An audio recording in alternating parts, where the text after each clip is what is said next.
آج کی اس وضاحتی پیشکش میں ہم تاریخ اسلام کی ایک ایسی شخصیت کے بارے میں بات کرنے والے ہیں جنہیں بجا طور پر اپنی تاریخ کا سب سے کامیاب اور امیر ترین انسان کہا جا سکتا ہے۔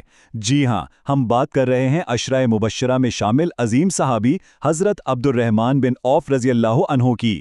یہ صرف ایک عام سوانح حیات نہیں ہے، یہ دراصل اخلاقی دولت کمانے اور اللہ پر اٹل یقین رکھنے کی ایک کمال کی داستان ہے۔ ذرا سوچیں، بے پناہ دولت اور انتہائی گہری روحانیت، کیا یہ دونوں ایک ساتھ چل سکتے ہیں؟ اس سفر میں ہم یہی جاننے کی کوشش کریں گے۔ اب ذرا مستدرک حاکم کی اس حیرت انگیز روایت پر غور کریں۔ نبی کریم صلی اللہ علیہ وسلم نے فرمایا کہ عبد الرحمن بن عوف جنت میں گھٹنوں کے بل داخل ہوں گے کیونکہ ان کی بے پناہ دولت انہیں روکے رکھا ہوگا۔ یہ سن کر رونگٹے کھڑے ہو جاتے ہیں نا؟ یہ کوئی معمولی بات نہیں ہے۔ اس سے ہمیں اندازہ ہوتا ہے کہ ہم جس شخص کی بات کر رہے ہیں ان کی دولت کا حجم کتنا وسیع تھا، وہ حجم جو شاید عام تصور سے بھی کہیں زیادہ بڑا تھا۔ خیر، اس کہانی کی شروعات ہوتی ہے 580 عیسوی میں مکے کے قبیلے بنو زہرہ سے، جہاں ان کی پیدائش ہوئی۔ اور جو بات سب سے زیادہ متاثر کن ہے وہ یہ کہ یہ السابقون الاولون میں سے تھے، یعنی جیسے ہی حضرت ابو بکر صدیق رضی اللہ عنہ نے دعوت دی، فوراً اسلام قبول کر لیا، اور پھر ایمان کی خاطر کیا کچھ نہیں چھوڑا۔ مکہ کی ساری جائیداد، چلتا ہوا کاروبار، مال و اسباب سب کچھ وہیں چھوڑ کر 2 ہجرتیں کی، پہلے حبشہ کی طرف اور پھر مدینہ کی طرف۔ راہ خدا میں اپنا سب کچھ قربان کر دینے کی واقعی کوئی دوسری ایسی مثال ملنا مشکل ہے۔ یہاں ایک اور بہت دلچسپ موڑ آتا ہے۔ اسلام سے پہلے ان کا نام عبد الکعبہ یا عبد الامر ہوا کرتا تھا، لیکن جب اسلام کی روشنی ان تک پہنچی تو نبی کریم صلی اللہ علیہ وسلم نے خود ان کا نام تبدیل کر کے عبد الرحمن رکھ دیا۔ تو ہوا یوں کہ شرک سے جڑا وہ پرانا ماضی ہمیشہ کے لیے پیچھے چھوٹ گیا، اور اللہ کی رحمت یعنی رحمان کے سائے میں ان کی ایک بالکل نئی اور خوبصورت پہچان بن گئی۔ اور پھر وہ تاریخی لمحہ آتا ہے جب یہ بالکل خالی ہاتھ مدینہ پہنچے۔ وہاں ایک انصاری صحابی حضرت سعد بن ربیع رضی اللہ عنہ نے انہیں ایک ایسی پیشکش کی جو آج کے زمانے میں کوئی سوچ بھی نہیں سکتا۔ انہوں نے کہا کہ میری آدھی دولت، آدھا گھر، یہاں تک کہ سب کچھ بانٹ لو۔ لیکن عبد الرحمن بن عوف رضی اللہ عنہ کا جواب کمال کا تھا۔ نہایت محبت سے انکار کیا اور بس ایک جملہ کہا، مجھے صرف بازار کا راستہ دکھا دو۔ یہ ایک جملہ ایک سچے اور خوددار کاروباری ذہن کی پوری کہانی سنا دیتا ہے۔ دراصل یہ کہانی صرف 7ویں صدی کے کسی تاجر کی نہیں ہے۔ اگر غور کیا جائے تو یہ آج کے دور کی جدید بزنس اور اخلاقیات کی ایک مکمل لائیو ماسٹر کلاس ہے۔ دولت کمانے کے 8 ایسے سنہری اصول جو آج بھی اتنے ہی کارآمد ہیں۔ شروعات کرتے ہیں پہلے 2 اصولوں سے۔ پہلا قدم ہے خود انحصاری، یعنی کسی کا احسان نہیں لینا، اپنی محنت پر بھروسہ کرنا اور عزت نفس کو قائم رکھنا۔ اور دوسرا اصول، اسے آج کی ماڈرن بزنس زبان میں مارکیٹ انٹیلیجنس کہتے ہیں۔ وہ جو انہوں نے بازار کا راستہ مانگا تھا نا، وہ یوں ہی نہیں تھا۔ وہ دراصل ایک سمجھدار تاجر کی طرح جا کر پہلے مارکیٹ کے حالات، ڈیمانڈ اور سپلائی کا جائزہ لینا چاہتے تھے، کیونکہ ظاہر ہے مارکیٹ کی حرکیات کو سمجھے بغیر اندھا دھند تجارت میں کود پڑنا کوئی عقل مندی تو نہیں۔ انہوں نے کوئی قدم جلد بازی میں نہیں اٹھایا، دور اندیشی اختیار کی، صبر سے کام لیا، اور یہی بازار کو گہرائی سے سمجھنا ان کی اس شاندار کامیابی کا بالکل پہلا زینہ ثابت ہوا۔ اب آتے ہیں اگلے 2 اصولوں پر، دیانتداری اور اللہ پر غیر متزلزل توکل۔ یہ ایسے تاجر تھے جن پر لوگ آنکھیں بند کر کے بھروسہ کرتے تھے۔ امانت اور سچائی ہی ان کا سب سے بڑا برانڈ بن گئی تھی۔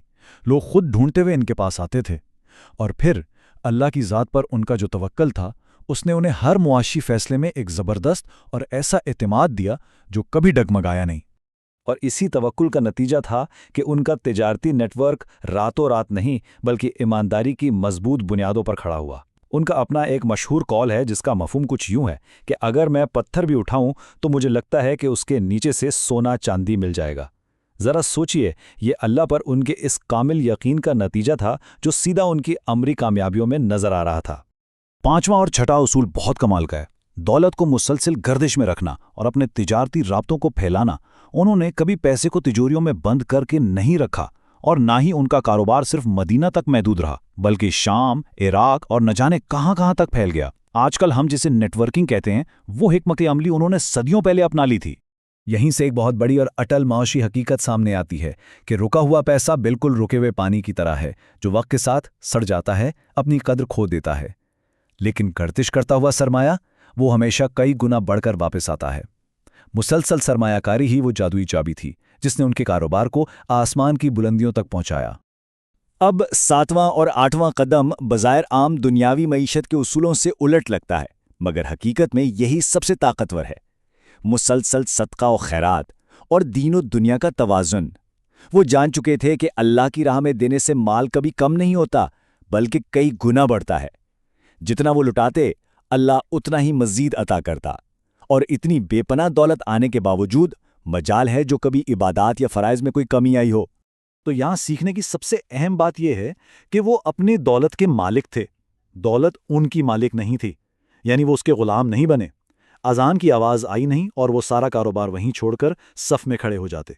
یہی وہ پرفیکٹ توازن تھا جس نے ان کے مال میں ایسی برکت ڈالی کہ پوری تاریخ انسانی میں اس کی کوئی دوسری مثال ڈھونڈنا بھی مشکل ہے۔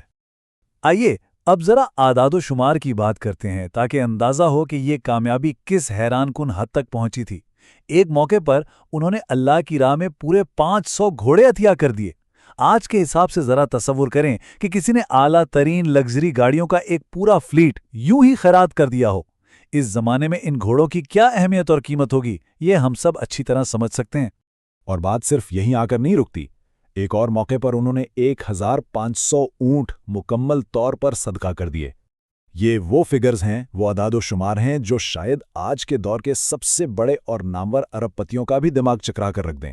ان کی سخاوت واقعی اتنی ہی وسیع تھی جتنا ان کا کاروبار۔ اور یہ تو واقعی تاریخ کے صفحات پر سنہری حروف میں لکھا ہوا ہے۔ ایک مرتبہ مدینہ میں 700 اونٹوں پر مشتمل ایک بہت بڑا تجارتی قافلہ داخل ہوا۔ اس قافلے کا شور اتنا زیادہ تھا کہ پورا شہر گونج اٹھا، بالکل ویسے جیسے آج کوئی بہت بڑی مال بردار ٹرین شہر سے گزرتی ہے۔ جب ام المومنین حضرت عائشہ رضی اللہ عنہا نے وہ حدیث یاد دلائی کہ عبد الرحمن جنت میں گھٹنوں کے بل داخل ہوں گے، تو جانتے انہوں نے کیا کیا؟ اسی وقت، جی ہاں بالکل اسی وقت، وہ پورا کا پورا قافلہ اپنے سارے قیمتی سامان کے ساتھ اللہ کی راہ میں دے دیا۔ کوئی سوچ بچار نہیں، کوئی ہچکچاہٹ نہیں۔ اب ذرا ان کی شخصیت کے ایک بالکل مختلف پہلو پر نظر ڈالتے ہیں۔ وہ کوئی ایسے انسان نہیں تھے جو صرف بازاروں یا اپنی دکانوں تک محدود ہوں، بلکہ غزوہ بدر اور احد سمیت تقریباً 34 عسکری مہمات اور غزوات میں انہوں نے فرنٹ لائن پر آ کر حصہ لیا۔ وہ ایک انتہائی نڈر اور بے خوف جنگجو بھی تھے۔ صرف غزوہ احد کے میدان جنگ کو ہی لے لیں، اس ایک جنگ میں انہوں نے 21 شدید زخم کھائے۔ ایک زخم تو اتنا گہرا تھا کہ ان کے پاؤں کو مستقل طور پر متاثر کر گیا، جس کی وجہ سے وہ ساری زندگی تھوڑا سا لنگڑا کر چلتے رہے۔ لیکن یہ ان کے لیے کوئی کمزوری نہیں تھی، بلکہ بہادری کا ایک ایسا بیج تھا جسے وہ فخر سے پہنا کرتے تھے۔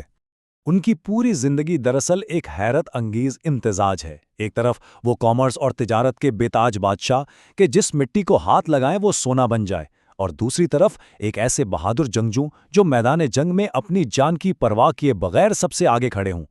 ایسی مہارت اور بہادری کا ملاپ انسانی تاریخ میں بہت ہی کم دیکھنے کو ملتا ہے۔ بالآخر 33 ہجری کا وہ وقت آیا جب 75 سال کی عمر میں ان کا وصال ہوا۔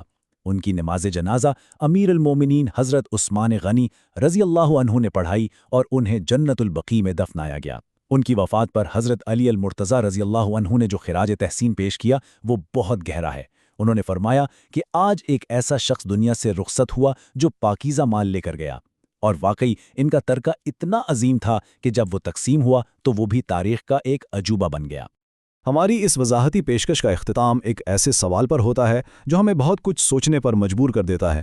حضرت عبد الرحمن بن عوف رضی اللہ عنہ کی یہ عظیم زندگی ہمارے سامنے ایک زبردست چیلنج رکھ کر گئی ہے۔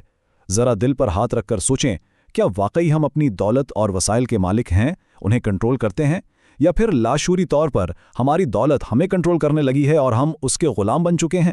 یہ ایک ایسا سوال ہے جس کا جواب ہم سب کو اپنے اپنے اندر تلاش کرنا ہے۔